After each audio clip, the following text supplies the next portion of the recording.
Have you heard the phrase, all politics are local?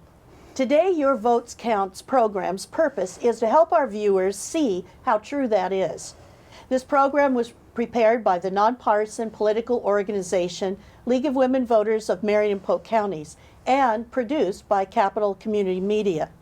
In odd election years, voters vote on special election slate of candidates for special service districts. We typically think of these as school board elections, but there's much more going on. These positions are nonpartisan, and the list of positions varies between municipalities. These are important to the regular functioning of our communities, but often go unseen. I'm Bernadine Anderson, your moderator from the League of Women Voters. Our guest today will help us learn about special service districts and how to get involved locally. Today, our first guest is Frank Stratton, Executive Director of Association of Oregon. Frank Stratton has been involved with this Special Districts Association of Oregon as either an employee or a consultant for the past 32 years. As the current executive director, he's responsible for overseeing all operations, including governmental affairs, legal services, risk management, underwriting claims, and information technology. Could you please tell us today what is a special service district and why are they so important to us? Absolutely. Thank you, Deanie. Thank you for having me here today to talk about special districts. There are approximately 1,000 special districts in the state of Oregon. I like to think of them as just about every type of local government that's not a city, county, or school-related entity like a school district, community college, education service district, so kind of everything else.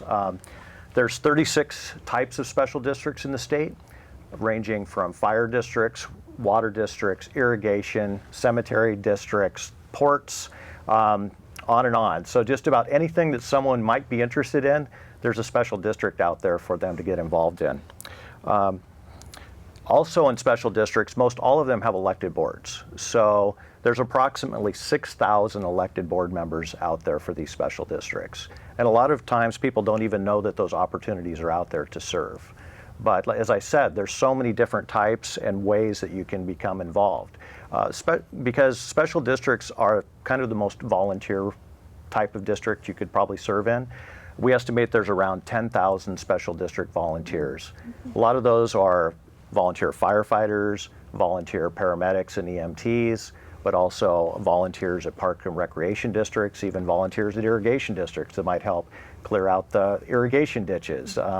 And of those districts, 400 of the 1,000 operate on less than $100,000 budget.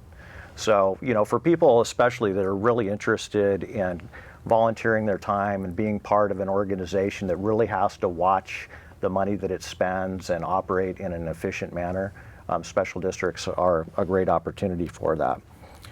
We like to think of them as being, you know, closest to the people, or what democracy is really about, because they're created by the local people and in local communities for a specific purpose of what they need. And I wanted to talk a few minutes about that, because often people still wonder, well, I still don't understand these. Why do they exist? Why are they not a city? Why are they not a county? Well, the main reason special districts get formed is that in Oregon, as in many of the western states especially, if you live outside of a city, you don't have access to those types of services that I talked about. Counties don't provide those services like water and fire and irrigation, cemeteries, et cetera. They don't do that. So what happens if you live outside of a city is you traditionally form a special district by getting together with your neighbors, filing a petition, sending it to the ballot, deciding how much you're going to tax yourselves on, and you create the district. Good example of that is Curry County, one of our rural counties in southern Oregon. It only has 3 cities in the entire county, and those cities are pretty small. So everyone else who lives outside the city, they get their hospitals, health services from a special district, they get their fire and EMS from fire districts, they are employed by the ports. The library districts are special districts that provide regional library services. Just about every other type of service is a special district, not a city and county. And so people think, wow, it's really difficult to get involved in government. But if you think about how broad it is and what you can be involved in, there's a lot of great opportunities out there. Another reason that special districts get formed is to provide regional solutions. So there's some very large districts in the state that are formed to take advantage of economies of scale. So for instance, Tualatin Valley Fire and Rescue is probably one of the biggest fire districts west of the Rockies. And it used to be 13 cities up in the metropolitan area of Portland all had their own fire departments. They had their own trucks. They had their own chiefs. Their trucks were all painted different colors. And they thought in that region, why are we doing this? Why don't we just have one very large fire district that does fire and EMS really well and take over the service for all the cities? And that way it becomes, not only do the taxpayers end up getting better service all around, but it also saves everyone money. Districts also get formed to solve a specific purpose, and we have a new type of district that's really interesting and really illustrates it. It's called a sand control district. So if you have people on the coast outside of Walport that live in a neighborhood that gets completely buried in sand once in a while. And the county can't deal with it because the county is strapped with funds for its sheriff's department, jails, etc. They live outside the city boundaries, so the city's not going to help. So what do? Well, to get rid of the sand, in the past, everyone is asked to contribute. Well, what happens when everyone's asked to contribute? Not everybody contributes. We all know that. Maybe 10% of people contribute, and the others rely on their neighbors to pay for it. So by forming a district, they actually they get together, they vote to tax themselves so that everybody gets taxed on their property taxes an equal amount based on their value, and that way everyone has to pay. And everyone has to pay, it becomes equal. So another reason special districts get formed is so that it's fair for everyone and everyone gets to pay their fair share. So I live in Silverton. In Silverton, our fire is provided by a fire district, just like in Kaiser. Betty's going to talk about that. They have a fire district. We have a library district, and we're working on a park district. Now, before, the city has a small boundary, but with having its own fire department, the fire department would have to go respond way outside of its boundaries, and those people wouldn't have to pay for that. The library had a city library, but everybody outside the city boundary would come in and use the library and not have to pay for it. Same with the parks. As beautiful parks, everybody comes from outside the city to use the parks, but they don't have to pay for it.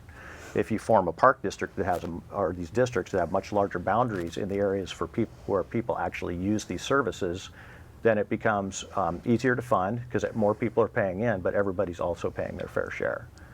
So hopefully those examples give some illustrations of why these exist, because that's the biggest misconception is people think, why would I want to serve on something that I don't understand?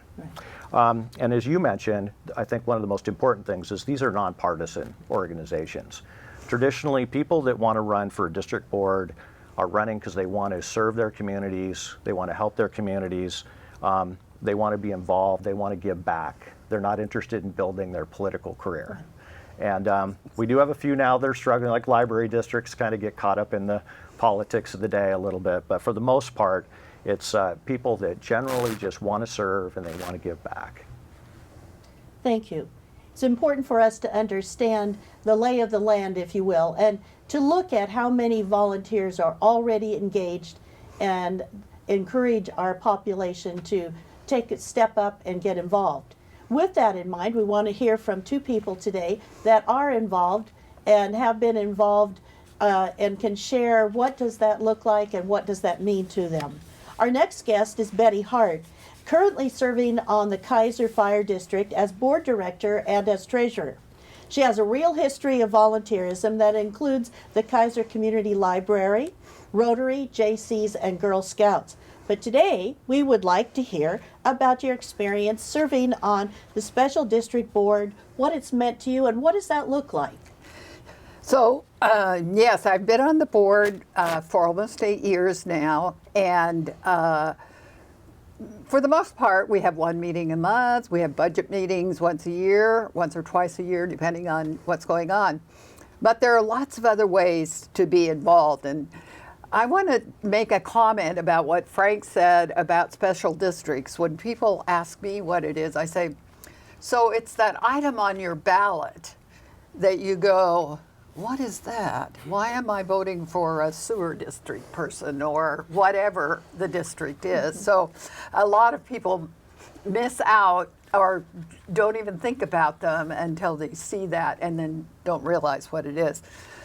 I really became involved, though, with the Kaiser Fire District. My husband was serving on the board of directors, and they had to go out for a levy in 2013. And I had had experience in working on political campaigns, and so I volunteered to help with the political campaign to pass the operating levy. And it's important for our agency to be able to provide service to our community that we have an operating levy, and they have to be renewed every 5 years. And so I worked on that, and then after my husband left the board, I decided I would run. And I have really enjoyed doing that. I have a background in nonprofit finance and accounting, so I became the board treasurer and make a report with the help quite a bit, obviously, of our office manager around what's happening with the finances of our agency. And I've done quite a few other things in addition to that original levy that I worked on. We've had 2 other operating levies since then, and we passed a bond measure to replace our fire equipment, most of which were 20 years or older. So that was pretty important to us, and it came at a great time. We were able to maximize the value of that bond measure to really upgrade our fleet and actually replace more equipment than we thought we would be able to. So it's also nice to know really what's going on. And while I have no idea about any of the day-to-day calls, really, what I do know that, what sort of the big picture of all of that is and how much the demand for service has grown, particularly in the area of medical services as our population has aged, and particularly with respect to more retirement homes in our community. So, and how we maintain a presence with our community who don't need our service. So what's important, for instance, for us to do, because we rely on all of the voters to support us, is we do a pancake breakfast a couple times a year, and we have an open house in the fall. We're celebrating our 75th anniversary next month. So we've been around a lot longer, for instance, than the city of Kaiser, which will be celebrating its 40th birthday in June. So it's been a lot of fun, and crazy or not, I've decided I'm going to serve another term. So, and I'm sure the whole community is glad of that, Betty. Thank you very much. Thank you. Our next guest also is going to share with us some information about his particular service related to a different special service district. This is John Barber, a 36-year career fire officer and now an active volunteer firefighter in Dallas. Other volunteer service has been with Rotary Club and James II Community Kitchen. John is just finishing the 3rd 4-year term on the board of directors for the Dallas Cemetery District number 4. We ask you as well, John, to share about your experience serving on a special service district, what that's meant to you, and what does that look like? Thank you for the invitation. I appreciate being here today. I got involved, prior to being involved in the cemetery district, my career as a fire officer put me in a position to be interfacing with fire districts, so I had a lot of knowledge about how they worked. I was always amazed at how citizens as a whole have no idea where their services are coming from, even something as basic as fire service. They don't know until they dial 911 and somebody shows up. They're usually quite often ignorant of what's out there to serve them. At any rate, so one of my fellow firefighters, Jack Connon, was on the board of directors for the cemetery district, which I didn't even know existed at that time. And he said to me, John, he says, I'm moving out of the district. I'm no longer eligible to run. Would you run in the next election cycle? I said, sure, I'm always up to serving, doing something for the public good. And so I ran, and now I'm on there for the third rotation. And it's been very interesting. I'm interested in history in general, so that's nice because Dallas Cemetery District has been around since the late 1840s, and the first burial there was 1848. And that district was formed when the Oddfellows who owned it originally were no longer able or willing to continue managing it, and so the citizens got together and formed a district.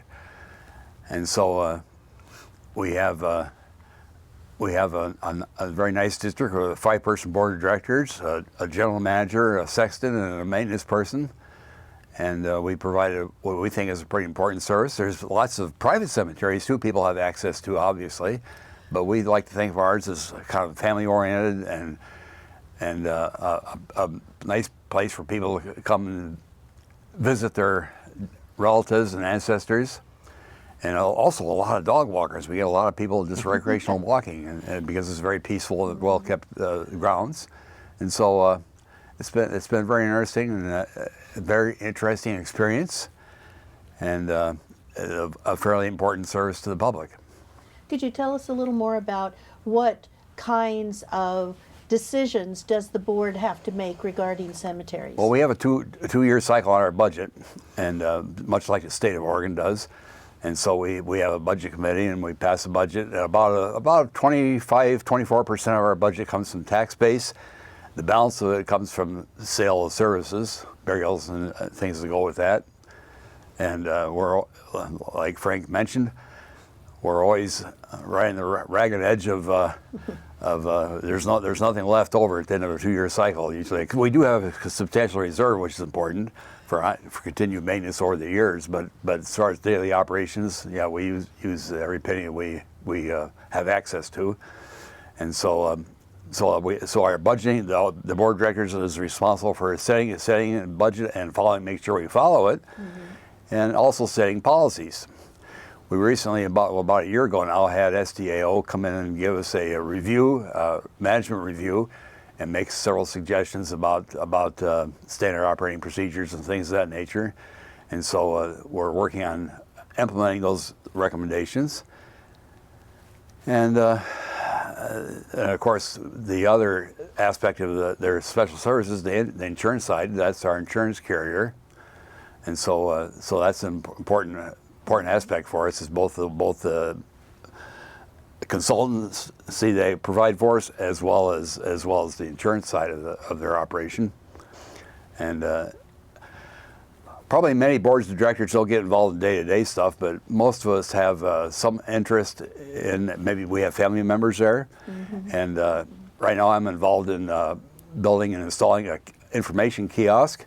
One of our other members is very active in the Pioneer Cemetery, making sure those graves, unmarked graves, are get marked, and so on and so forth, and honoring the people that are deceased to clear back to Civil War times, veterans. And so several of us have personal interest in that, and also we have little projects that we get involved in, as well as the staff, directing the staff. So Thank you for elaborating on Yeah. that.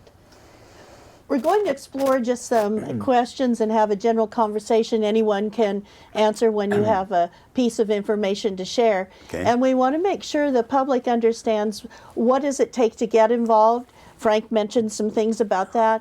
What kind of time investment? And how does it help elaborate on your own personal interests, just as John has illustrated with his interest in history. So, and the other item that you've also mentioned in various ways is about funding. So I think it would be interesting to know a little more about how they are funded. But first, let's take the question about, what would you tell a person as to a time commitment or skills that are needed to be on some assorted special district board? Well, I'd be happy to speak to that. It's good that you have a board with a variety of backgrounds and skills. Mine happens to be in accounting and finance, but other board members bring, business experience, or working with large agencies, or other kinds of things that are important to the organization.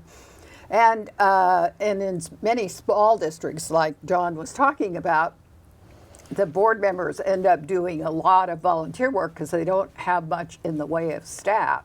Now, our job at the Kaiser Fire District and in a larger district is to hire the fire chief, for instance, and then the chief is in charge of the day-to-day operations. And our role is whatever is needed to supplement either on the board or to assist the chief in accomplishing the goals that he has. So, for instance, we're having a pancake breakfast coming up on Mother's Day, and I will be helping out at the table where we take the payments for the people who are coming to have the pancakes, and greeting people as they come in. It's one of my favorite jobs to do.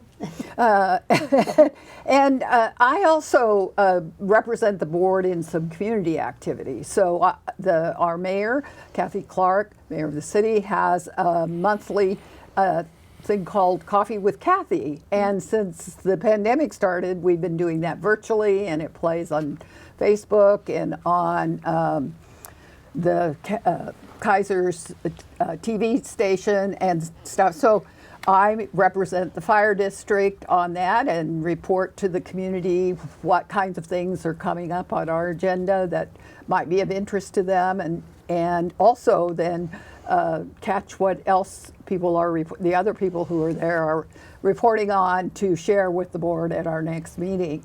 I also attend another meeting in the community and represent the fire board with a lot of networking. So that's the thing that particularly in that board members can do is represent the district because we're elected by the people. I think it's important for me to be where people can see me and talk with me if they have something they want to say that would be important to the Kaiser Fire District. So that's how I see myself in helping with the board.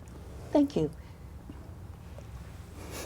Related to that, both of you became involved on the board because you were in you had a contact, an individual encouraged you to go that direction, you had some contact. What would a person do and how would they reach out to be interested in serving on a special service district board if they did not have those connections?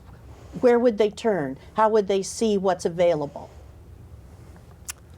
Well, we always, as required by law, we advertise when our meetings are going to take place, and we encourage people to come. We seldom get anybody to come to them unless they have an issue. But that'd be the first step a person could take to see if there's anything they'd be interested in, would be to attend a monthly board of directors meeting. And how do they find out about that? In our case, it's in our weekly newspaper called the Itemizer Observer. It's actually published in there in our coming meetings. So, yeah. Yeah, public meeting notices are required by law, so those have to be available and published, whether on their website or posted in a newspaper, et cetera, for the public to see. So that's a great spot. And just from the most basic element, I guess, is to look at your property tax statement. Oh. Right? That's going to say the taxing entities are there. Not all fire district has a tax. Do you have a tax base? Yes. They have a tax. Cemetery districts have a tax base. So not all types of districts have property tax authority, but so another place to look would be your bills you pay every month. So you might live in a water district. In that case, they don't have property taxes, but that's who you might be paying your water bill to. Or your sanitary district, you might be paying your sewer bill. Or your electricity might come from a people's utility district. So those are probably the most basic ways you could, in general, see where they are. And then you could get on their website and find out when their meetings are. Go to the meeting and watch, get involved that way, and decide if that's something you're interested in doing. That's wonderful, and that makes the bill statement we get even more fun to get, doesn't it? Since we're talking about funding, we've heard mention a couple of things. One was about an operating levy, and you spoke somewhat to that the establishment of a district equalizes the payment among all people. How is there other ways that these special districts get funding? Do you want to speak to that with all your finance knowledge? Oh, yeah. Well, it does vary a lot. In our case, we have a tax base which is not sufficient to provide the operations that are needed to serve all of the people of Kaiser that we're formed to serve.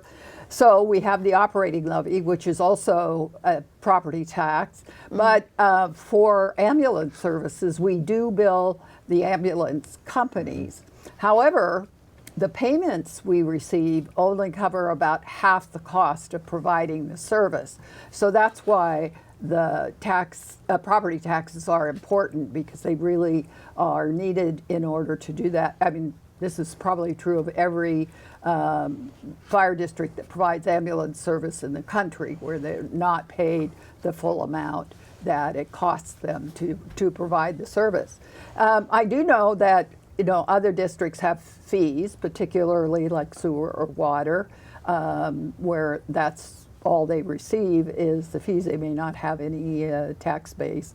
Are there others, Frank, in terms of sources of funds that you can think of offhand? Yeah, there's and the grant funding is often very limited to special districts because most of the grant funding, like community development block grants and some of these big federal sources, they go to cities and counties only. And so special districts have to kind of look for the crumbs often from other types of districts because we don't have population data with the Federal Bureau of Census, and that's usually how those grant funds are distributed. So there are districts out there that literally survive on donations and bake sales. I mean, there's some fire districts, believe it or not, that have no tax base. There's park and rec districts I know of that have maybe a $5,000 property taxes a year, but they survive on charging for classes and maybe park and rec, baseball, or what other types of things that they generate money from. But it really is all over the map. But property taxes for the larger types of districts that aren't utilities is probably the most significant. So I think you can see where this is important, that volunteers, these special service districts could not make it financially without the volunteers, and a very good reason for having people in our public step up and be on these various boards. You've talked a little bit about how they're created. I think there's sometimes some confusion between school boards, and I almost personally was wondering, where does the Soil and Water Conservation District fit into this? Are they a special district, or are they something separate? Because those are the two we always hear about, it seems like. Fire too. We hear about fire. Soil and Water Conservation Districts are actually very interesting because I believe there are soil and water conservation districts in every county in this country, and they were basically came into existence after the Dust Bowl. When there was a huge crisis in the Midwest of the whole country dried up and blew away, or the middle of the country. And so the government, U.S. Department of Agriculture, decided on this idea of soil and water conservation districts, and then each state essentially passed authorization to create the districts. So they are independent districts. They do have elected boards. They do have support, and they're kind of under the State Department of Agriculture, but they don't, they have reporting to the State Department of Agriculture, but they are actually separate entities. And they're also very interesting because they were initially formed for one purpose, and that was, as I mentioned, to conserve soil because of the Dust Bowl. But now they're involved in all kinds of activities, especially here in Oregon with a lot of our environmental regulations. They do stream restoration, they do habitat restoration, they survive a great deal on grants themselves because there are specific grant funds available for salmon restoration, et cetera. And then some of them do have a tax, property tax. Most of them don't. Some are fortunate enough that they can go to the voters and try to get that tax in place. But it is actually a very interesting type of entity to be involved with. And that's one, I think you probably mentioned that, because I know when I get my ballot, sometimes there'll be, one person on the ballot and three vacancies. And that's a big problem we have with special districts, is that our greatest generation, these folks and older, they were kind of the backbone of volunteerism in this country, and younger people just aren't volunteering as much, and that's why it's just really important that people try to step up and and get outside their comfort zone and see how they can get involved in their communities, and this is a great way to do it. I agree. And that's our message for today, is that we want you to feel comfortable and that you too have a role in these special service districts that so much touch our daily lives. And we have experts that we can turn to ask questions. The website, the SDA website, has a short video that you can see as well. And you can turn to the volunteers in your community, such as Betty and John, and find out more about these. Also, please check out the public meeting notices and attend one and see what that's all about. So we are pleased that you are with us today. Everyone, all the people in our communities, there is a meaningful purpose for your service in one of these special districts, the many numbers that you've heard about. There's a need for you to vote in these special elections and to be a part of local decisions. Please visit the Special Service Districts of Oregon website, as I mentioned before, and you can also find fact sheets there that describe some of the various districts and find out, as you see on your ballot, which ones you may feel more comfortable and more suited for.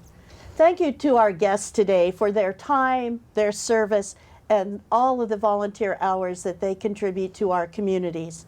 Thank you to Capital Community Media for their expert technical production, and to you, the public, for watching this program in order to become an informed voter and certainly an active participation in our communities. Thank you.